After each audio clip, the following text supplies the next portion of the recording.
سلامونه درنو لیدونکو. زه ډاکټر نوید خپلواک یم. نن در سره په یوه ډیره مهمه موضوع خبرې کوم. ډایبټیز ملایټس یا د شکر ناروغي. تاسو به حتما د شکر د ناروغۍ په هکله اوریدلی وي یا به په کور کې د شکر پر ناروغۍ مبتلا غړي لرئ. زموږ اهداف د دې لیکچر نه څه دي؟ لومړی باید وپوهیږو چې په وینه کې د ګلوکوز نورمال مقدار څونه ده او په نورمال ډول ګلوکوز څنګه اداره کیږي زموږ په وجود کې. ورسره د شکر په تعریف باید ځان پوه کړو، کوم حالت ته شکر ویل کیږي، څه ډول منځته راځي، تر شا یې کوم میکانیزمونه پراته دي، څو ډوله شکر لرو، همدا ډول د هر ډول شکر په هکله مفصلا بحث کوو. ورسره د شکر نښې او نښانې څیړو، څنګه منځته راځي، څنګه یو انسان پوه شي چې په شکر مبتلا ده یا د ډایبټیز ملایټس پر ناروغۍ مبتلا شوی ده. همدا رقم د تشخیص دپاره د نښو نښانو ترڅنګ کوم اړین لیبارټري انویسټیګیشنز یا معاینات دي چې هغه باید وکړو او بالاخره ځان مطمئنه کړو چې د شکر ناروغي موجوده ده. که چیرې شکر معالجه نشي او یا پوه نه یو چې زموږ په وجود کې شکر ده، کوم بد عوارض منځته راوړي، د بدن کومې نورې سیمې متضرر کوي او د متضرر حالت منیجمنت بالاخره څنګه وکړو، یعنی که کومه سیمه د شکر د وجې متضرره شي هغه څنګه بیرته رغول کیږي یا په وړاندې کوم صحي تدابیر موجود دي. همدا رقم په ټوله کې د شکر په منیجمنت باندې غږیږو. که یو څوک پر شکر مبتلا وي نو هغه باید څه ډول معالجه وکړي، د کومو کارونو نه ډډه وکړي، کوم خواړه وخوري. همدا رقم د ډایټري ریسټرکشنز چې د پرهیز په هکله ده. اکثرا غلط باورونه د پرهیز په هکله موجود وي. په دې هکله غږیږو چې کوم خواړه شکر ته مضره دي، کوم خواړه مفیده دي، او همدا رقم که یو څوک پر شکر مبتلا وي باید په دې پوه شي چې هغه په ورځنیو چارو کې څه وکړي او څه ونه کړي، یعنی کوم اړین بدلونونه دي چې هغه باید راولي، لایف سټایل موډیفیکیشنز. او د دې ټولو سره د شکر په وړاندې تر دې دمه غلط باورونه څه دي، میټس یا غلط باورونه. کافی زیات غلط باورونه د شکر په وړاندې موجود دي. یعنی ډیری خلک د شکر په هکله یا د دغې ناروغۍ په هکله عجیب و غریب باورونه لري، هغه چې غیر صحي دي. په دا ټولو بالاخره خبرې کوو. نو راځو مستقیما موضوع ته چې بالاخره ډایبټیز ملایټس یا شکر څه ډول ناروغي ده. ښه، لکه څنګه چې تر دې دمه پرې وغږیدو، کله چې د وینې په جریان کې ګلوکوز یا قند زیات شي او دا همداسې بې کنټروله پاتې شي نو د شکر ناروغي منځته راولي. ولې دا یوازې د ګلوکوز موضوع نه ده، یعنی د قندونو پورې مرتبطه موضوع نه ده. نه یوازې د قندونو میټابولیزم خرابېږي په شکر کې، بلکې د شحمیاتو، د پروټینونو او په ټوله کې مایکرو میټابولیزم چې څومره هم زموږ په وجود کې موجود ده هغه د شکر د موجودیت د وجې متضرره کیږي. همدا رقم که چیرې شکر جګ پاتې شي، کنټرول یې نه کړو، نو د بدن مختلفې سیمې خرابوي، مختلف حجرات له منځه وړي، خصوصا د اعصابو حجرات، خود د عصبي رګونو حجرات چې د هغې د وجې بیا بلا کمپلیکیشنز یا بلا نور ناروغۍ منځته راځي. همدا رقم د ګردې حجرات له منځه وړي. نو په دې ټولو در سره مفصلا خبرې کوم چې څه ډول بالاخره معالجه د دې وضعیت وکړو. ښه، راځو لومړی ځان پوه کوو چې په ډایبټیز ملایټس کې څه پیښیږي، او مخکې له هغې لومړی باید ځان پوه کړو چې کله هم خواړه خورو، فودز پارټیکل، نو زموږ په خوړو کې مسلما یا پروټین موجود ده، لیپیډز موجود ده، کاربوهایډریټس موجود دي. پروټینونه په خوړو کې دي، شحمیات یا غوړي دي پکې، یا شکر او قندونه دي پکې. کله چې خواړه وژول شول، راغلل هاضمې جهاز ته، هضم شول، بالاخره د وینې د جریان د لارې دا خواړه راځي چیرته؟ د هاضمې جهاز د لارې راځي د وینې جریان ته. دا د وینې یو رګ ده. ښه، ګلوکوز راغی د وینې جریان ته. موږ خواړه وخوړل، په خوړو کې چې څومره هم مواد دي هغه به د هضم نه وروسته بالاخره جذبیږي. ګلوکوز د وینې د جریان د لارې راجذب شول راغلل د وبخښئ ګلوکوز جذب شول د وینې جریان ته. د وینې د جریان نه د بدن مختلفو سیمو ته ځي او د انرژي د جوړښت سبب ګرځي. ATP یا اډینوسین ټرای فاسفیډ د انرژي هغه بڼه ده چې د ګلوکوز نه جوړیږي او د TCA سایکل په نامه خپل یو پروسیجر لري چې په هغې به بیا په راتلونکي کې وغږیږو. کله چې ګلوکوز زیات شول نو اتومات د پنکریاس غده دا د پنکریاس غده ده پنکریاس ګلند د پنکریاس د غدې نه څه کیږي یو هورمون ترشح کیږي او دې هورمون ته موږ انسولین وایو. د انسولین اتومات راننوځي د وینې جریان ته. انسولین انسولین څه کوي؟ د ګلوکوز اخلي او د بدن په مختلفو حجراتو کې ذخیره کوي سٹور کوي. تر ټولو زیاته برخه چیرته راځي؟ لیور یا ینې ته یا ځیګر یا لړمون ته. درست؟ او دلته ذخیره کیږي. د ذخیرې هغه بڼه یې څنګه د ګلایکوجن په شکل ذخیره کیږي. یعنی دا یو پولی سکرایډ ده په دې کې په لکونو په میلیونونو ګلوکوز مالیکول سره یو ځای شي او بل اخره په همدې ډول ذخیره کیږي. کله چې دوباره ضرورت شي نو دغه ګلایکوجن بیا د ګلایکوجنولایسس په نامه په یو پروسه کې بریک ډاون کیږي ماتیږي او بیرته ګلوکوز جوړي د انرژي د تولید لپاره. د دې ترڅنګ نور کوم حجرات چې د وینې د جریان د لارې انسولین د ګلوکوز وروړي او هغه ځای کې ځای په ځای کوي اډیپوس ټیشوز دي. اډیپوس ټیشوز یا اډیپوسایټس دا د شحمیات حجرات دي. شحمیات حجرات یعنی زموږ په وجود کې چې څومره هم غوړ دي د غوړو حجرات دي په هغو کې راځي او د انسولین څه کوي؟ ګلوکوز ذخیره کوي د ګلایکوجن په شکل. همدا رقم زموږ په مسل سلز یا د عضلاتو د ماهیچو په حجراتو کې د انسولین په واسطه د ګلوکوز زی او د ګلایکوجن په شکل ذخیره کیږي. دغه انسولین لکومه کیږي د پنکریاس په غده کې یو حجره موجوده ده د بیټا په نامه بیټا سلز اف پنکریاس بیټا سیل اف پنکریاس. د بیټا سل څه کوي؟ د بیټا سل انسولین ترشح کوي. انسولین دغه انسولین اتومات د وینې جریان ته لیږي او د وینې په جریان کې موجود ګلوکوز بدلي اخلي ترانسپورت کوي کومو ځایونو ته لیور ته یا زمونږ ینې ته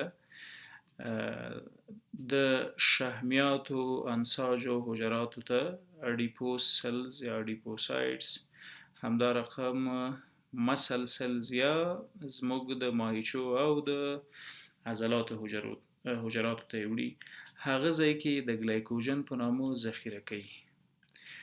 کله چې د وینې په جریان کې ګلوکوز کم شول او اړتیا دا شوله چې وجود بیرته ګلوکوز د وینې جریان ته راولي نو په همدې پنکریاس کې یو بل حجره ده د ګلوکوګان د الفا په نامه یادېږي الفا سیل اف پنکریاس. الفا سیل اف پنکریاس څه کوي؟ د راځي یو بل هورمون جوړوي د څه شي په نامه د ګلوکوګان په نامه ګلوکوګان راخلي او د ګلایکوجن تبدیلي په څه شي باندې؟ په ګلوکوز باندې. د الفا سیل اف پنکریاس نه څه تولیدیږي؟ ګلوکوګان راځي د اړتیا په صورت کې د دغه ذخیره شوو ځایونو نه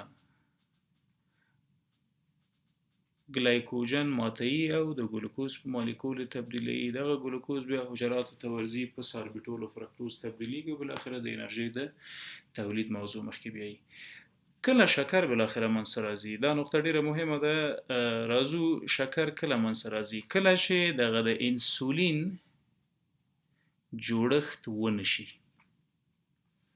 یا انسولین په کمه پیمانه جوړ شي یا د انسولین په وړاندې زموږ د بدن عکس العمل یا د حجراتو عکس العمل له منځه لاړ شي، حساسیت او مقاومت یې په وړاندې وښیي، نو په هغې صورت کې څه کیږي؟ موږ به د خوړو د لارې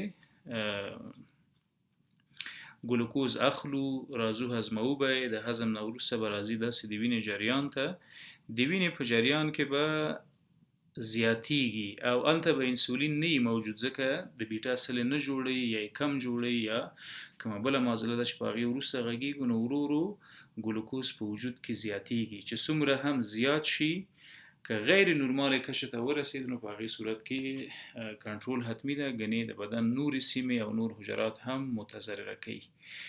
راځو دې ته چې که چیرې ګلوکوز په وینه کې زیاتیږي نو کومې کچې ته که ورسیږي شکر بلل کیږي.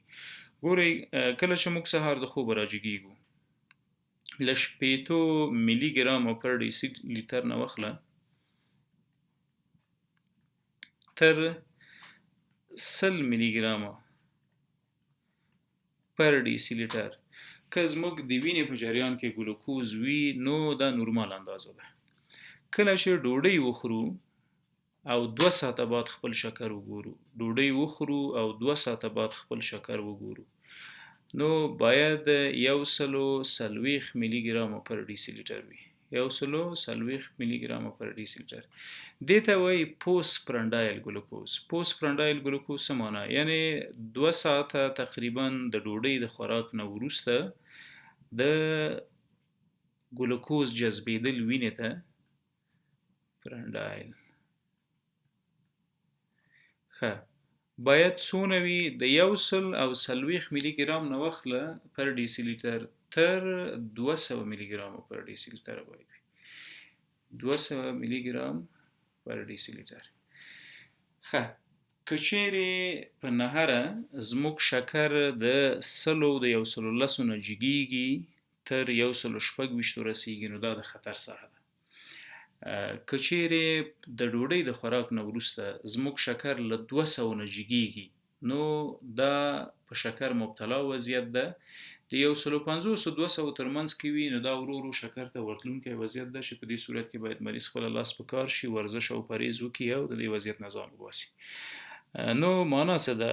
په فاسټینګ وضعیت کې، فاسټینګ یا په نهره که موږ لاړ شو د خپله وینه معاینه کو، که چیرې پکې شکر د 80 نه واخله تر 100 ملي ګرامه پر ډیسي لیټر الا اعظمي 110 ملي ګرامه پر ډیسي لیټر و نو دا نورمال شکر بلل کیږي د وینې په جریان کې.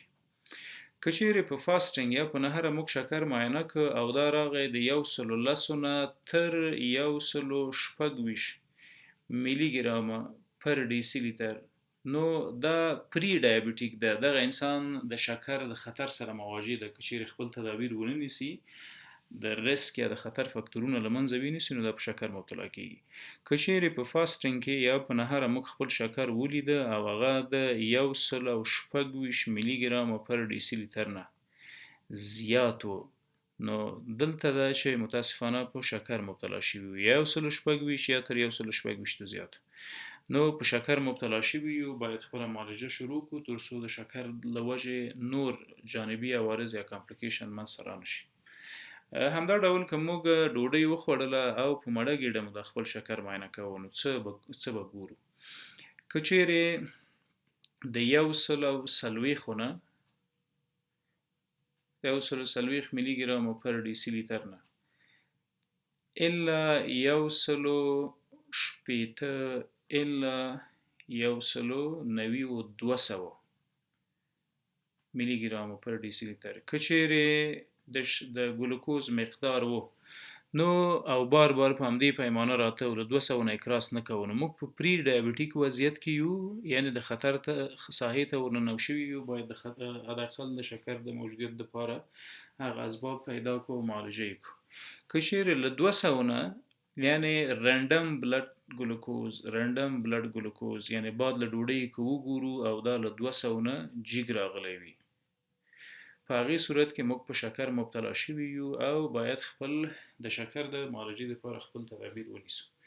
ښه، په دې هم پوه شولو چې کله ویلی شو چې یو څوک په شکر مبتلا ده او کله د شکر دپاره د خطر په ساحه کې ده او کوم وضعیت ته موږ شکر نشو ویلی. ښه، راځو د ډایبیټیز ملایټس یا د شکر په هکله یو څه نور مفصل غږیږو. د ګلوکوز د ریګولیشن او د هیموستاسیس په هکله پوه شولو چې انسولین هارمون یوازینی هارمون ده چې د پنکریاس د غدې ترشح کیږي. په پنکریاس کې هم سپیسیفیکلی هغه د بیټا په نامه چې کومه حجره ده یا کوم سل ده هغه دا هارمون ترشح کوي او د دې هارمون هم وظیفه زموږ په وجود کې د ګلوکوز د مقدار نورمال ساتل دي، نه یې پرېږدي چې ډیر کم شي چې زیات شي او همدا د پنکریاس غده د الفا سل یا د الفا حجرې په نامه نه پرېږدي چې د زموږ په بدن کې ګلوکوز راټیټ شي، هایپوګلایسیمیا منځته شي. نو دغه یو نورمال میکانیزم ده چې په همدغه سلسله روان وي او ژوند هم له خطراتو محفوظ پکې پاتې کیږي. ښه، که چیرې موږ شکر تعریف کو نو څنګه یې تعریفوو؟ د دې ترڅنګ چې د شکر په موجودیت کې د ګلوکوز یا د قندونو میټابولیزم خراب شوی وي، د ګلوکوز ترڅنګ د قندونو ترڅنګ بل مهمه میټابولیزم چې خرابېږي هغه د پروټینونو ده. د پروټینونو ترڅنګ د شحمیاتو میټابولیزم خرابېږي. نو شکر نه یوازې د ګلوکوز لوړېدل یا په وینه کې د شکرې لوړېدل دي، بلکې د بدن په مختلفو سیمو کې مختلفه او بلا ناروغۍ منځته راولي. نو دا په حقیقت کې ډایبیټیز ملایټس یو میټابولیک سندروم، یو میټابولیک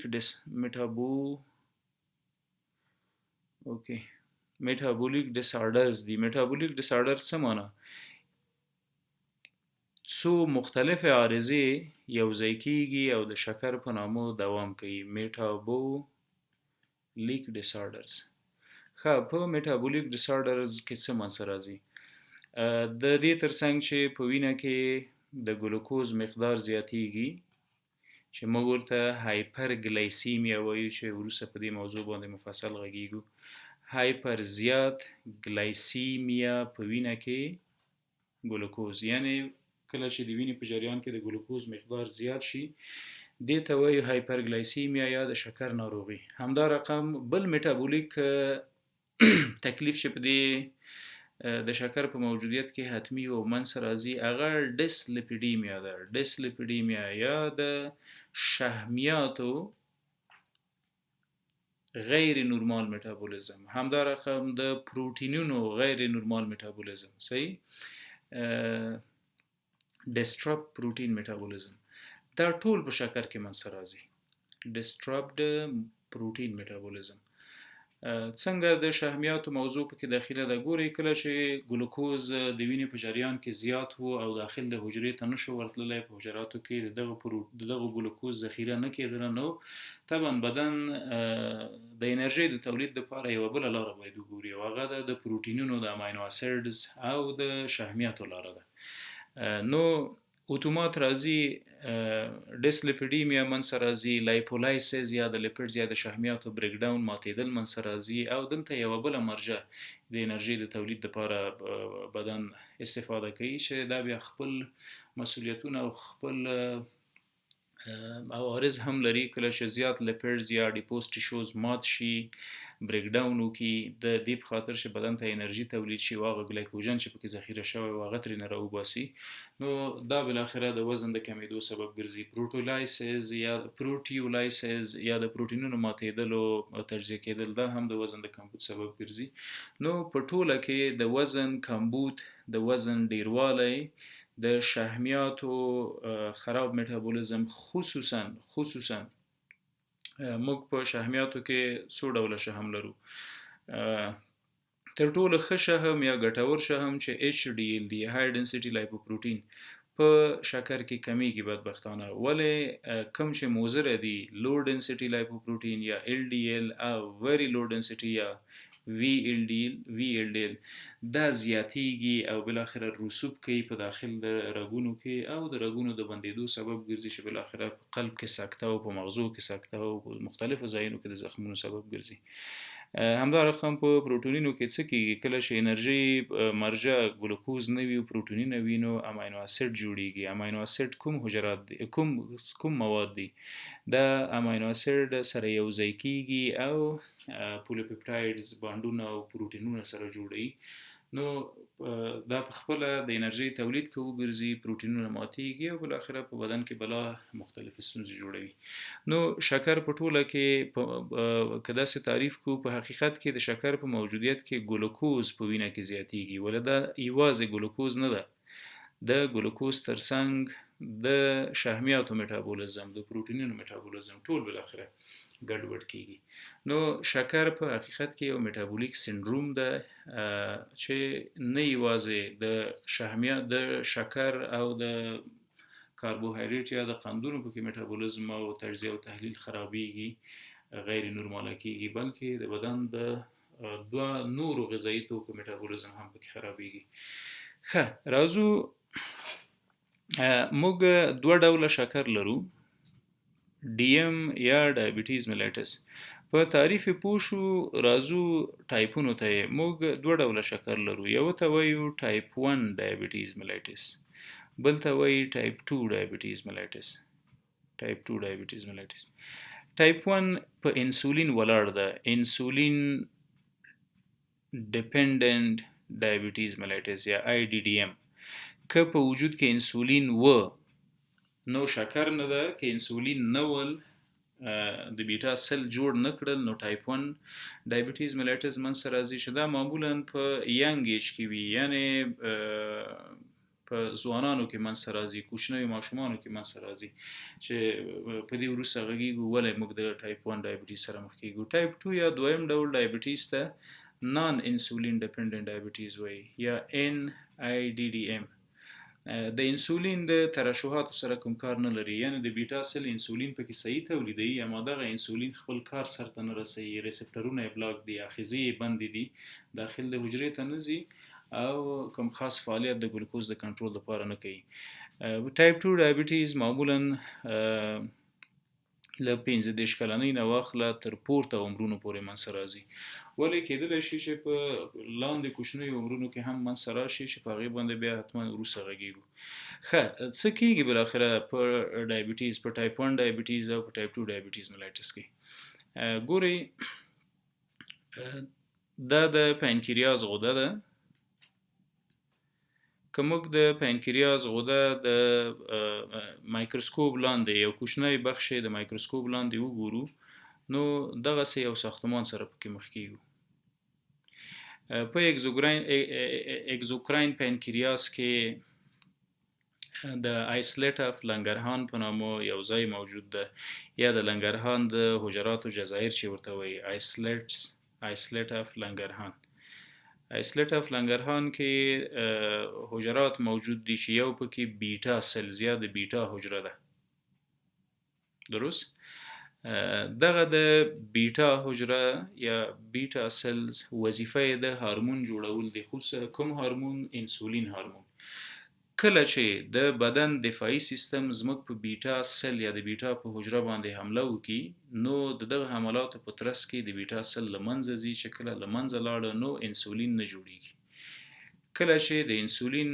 جوړښت ونه شو انسولین جوړ نشو نور د پانکریاس په واسطه باندې دغه ګلوکوز چې په داخل د وینې کې ده دا زیاتیږي او دې ته وایي هایپرګلایسیمیا شکر د هایپرګلایسیمیا مخکې په هغه ویلیوګانو باندې فزیولوژیک ویلیوګانو باندې مزان پوي ک یعنی کله چې د خوراک نه وروسته له 200 نه شکر زیات وي او په نهار له 120 نه زیات وي دا هایپرګلایسیمیا د کله من سره راځي کله چې د انسولین تولید نشي د بیټا سل په واسطه او بل اخره شکر هم کنټرول نوي دي ته وایي ټایپ 1 ډایبټیز ښه ولې ټایپ 1 ډایبټیز من سره راځي دوه علتونه موجود دي یا به جنټیک میوټیشن موجود وي. جنټیک میوټیشن څه مور پلار او په تیرو پرګنیو کې مو حتما شکر موجود وو، د هغې په وجود کې ځینې جینز یا کوډونه داسې موجود ول چې انسولین نه تولیدوه. خلاصه دا یو علت ده. او دویم علت آرټو ایمیون یا زموږ د بدن دفاعي حملات دي. کله چې زموږ د بدن دفاعي سیستم د پنکریاس بیټا حجره بیگانه وګڼي، مهاجمه او خرابه حجره وګڼي، نو په هغه باندې حمله کوي. دفاعي حجرات راځي په بیټا سل حمله کوي، بیټا سل لمنځه وړي او بل اخره د ټایپ 1 ډایبټیز ملایټس یا د ټایپ 1 شکر سبب ګرځي. ښه خبره واضح شوله چې په ټایپ 1 یا لومړي ډول ډایبټیز یا شکر کې د انسولین جوړښت قطع نه کیږي، یا ارثي دغه موضوع مریض په د مور او پلار نه په ارث اخیستی وي، د نیو نیکو مور او پلار او تیرو پرګنیو نه، یا دفاعي سیستم راځي او په دې حجره باندې حمله کوي او له منځه وړي. په ټایپ 2 ډایبټیز کې څه منځته راځي؟ په حقیقت کې دا یو میټابولیک ډیس آرډر ده. څه معنا میټابولیک ډیس آرډر؟ لکه مخکې مو چې ویلې یا به د مریض په کور او کورنۍ کې د شکر خطرات موجود وي، کوډونه او جینیات باید موجود وي، او یا هم د دې مریض نور بد عادتونه کېدلی شي چې د دویم ډول شکر په طرف باندې بوزي. یو پکې اوبیسټي یا چاغوالی ده. اکثره مریضان فزیکی فعالیت نه لري، خوري، اسکي او ویده کېږي او په کورنۍ کې هم د شکر خطرات لري. دی بالاخره په ټایپ 2 ډایبټیز باندې مبتلا کېږي. ځینې خلک دي چې هغوی سیډنټري لایف سټایل لري. سیډنټري لایف سټایل څه معنا؟ هر څه خوري، بغیر د کوم تدبیر خوري، ولا هیڅ فزیکی فعالیت نه لري د ځان نه. دی بالاخره د خپل د شکر د لوړېدو لپاره زمینه مساعد کوي. همدا رقم سموکینګ کوي، سیګریټس کوي، د خلک د الکول نه استفاده کوي، د پنکریاس د غدې انفیکشنز لري یا التهاب لري، پنکریاتایټس لري، په پنکریاس کې ټیومرونه موجود دي، سرطانونه موجود ول. همدا رقم ځینې درمل دي که د اوږدې مودې لپاره یې وخورو، لکه اټینولول د فشار د کنټرول لپاره خوړل کېږي. دا بالاخره د وخت په تېرېدو مریض د شکر لپاره یو څه متمایل کوي. همدا رقم د وینې لوړ فشار یا هایپرټنشن کولی شي چې د شکر د منځته راتګ لپاره مهم رول ولوبوي. د زړه تکالیف، اسکیمیک هارت ډیزیزز، دا ټول هغه د ریسک یا د خطر فکتورونه دي چې کولی شي یو څوک د شکر سره مواجه کړي. بالاخره څه پیښیږي که چیرې په یو څوک د شکر په ناروغۍ باندې په ټایپ 2 باندې مبتلا شي؟ لکه مخکې مو چې ویلې په پنکریاس کې د بیټا په نامه حجرات موجود دي، بیټا سلز.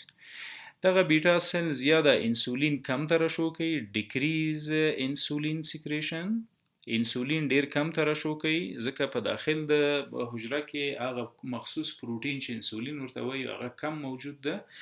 او یا هم د انسولین پوره ترشح کوي، ور د انسولین په وړاندې مقاومت موجود ده، انسولین ريزिस्टेंस.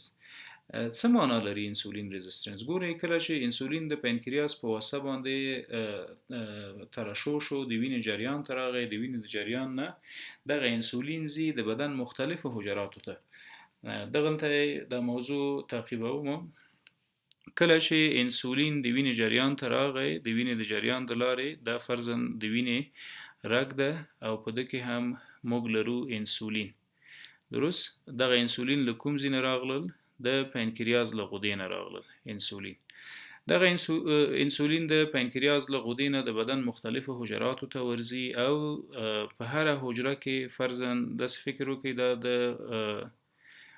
حجرې دیوال د یا سل ممبرین یا غشای حجروي چې ورته وایي، په دې ممبرین یا په دې د پرده کې د حجراتو د ګلوکوز آخذې یا ریسپټرونه دي چې ګلوټ ورته وایي. درست؟ ګلوټ ریسپټرز یا ګلوکوز ریسپټر. انسولین راځي د خپل ریسپټرونو سره یو ځای کیږي او دغه ریسپټرونه فعال کوي او بل اخره ګلوکوز د حجرې داخل ته راننوځي. دا ګلوکوزونه دي راځي داخل ته، داسې سره یو ځای کیږي او د ګلایکوجن په نامه باندې ذخیره کیږي. دا د ګلایکوجن سټرکچر ده. ښه، په ټایپ 2 ډایبټیز کې څه کیږي؟ د بیټا سل یا د بیټا حجرې د وجې د بیټا حجره انسولین ترشح کوي. دغه انسولین راځي ولې دغه کوم آخذې چې د انسولین دي دا هیڅ کوم تفاوت نه ښیي د انسولین په وړاندې. لکه استاد چې په سم کې لیکچر ورکوي یا زده کوي او ځینې هغه غبي محصلین دي یا په ډېرې بخښنې سره شاګردان دي چې هغوی قطعا تاثیر پرې نه کوي، دغه ته وایي ريزسټنټ یا انسولین ريزسټنټ کړی د انسولین په وړاندې حجره نوره بې تفاوته ده. نو په دې صورت کې انسولین که ترشح هم زیات شي نتیجه نه ورکوي، خپل فعالیت سرته نه رسوي، د وینې ګلوکوز زیاتیږي او هایپرګلایسیمیا منځته راولي. دې ته وایي ټایپ 2 ډایبیټیز هایپرګلایسیمیا. که چیرې هایپرګلایسیمیا موجوده وله د ټایپ 2 ډایبیټیز ملایټس د وجې، نو په هغې صورت کې هغه د خطر کوم فکتورونه چې دي هغه باید پیدا کړو، معالجه یې کړو او له منځه یې ویسو. په ټایپ 1 او ټایپ 2 ډایبیټیز باندې وغږیدلو، مفصلا په دغه دواړو باندې په راروانه ویډیو کې غږیږو، تعقیبوو یې د ټایپ 1 ډایبیټیز نه. اول ټایپ ډایبیټیز ملایټس یا شکر څنګه منځته راځي، د منځته راتګ دپاره یې هغه کوم پیتوفیزیولوژي چې ده دا یو څه په ډیټیل در سره غږیږم، همدا رقم ټایپ 2 کامپلیکیشنز او معالجه، او د شکر د وجې چې څومره هم نور عوارض دي لکه جنسي کمزوري، د ګردې تکلیف، د سترګو تکلیف، په دې ټولو انشاءالله مفصلا در سره خبرې کوو.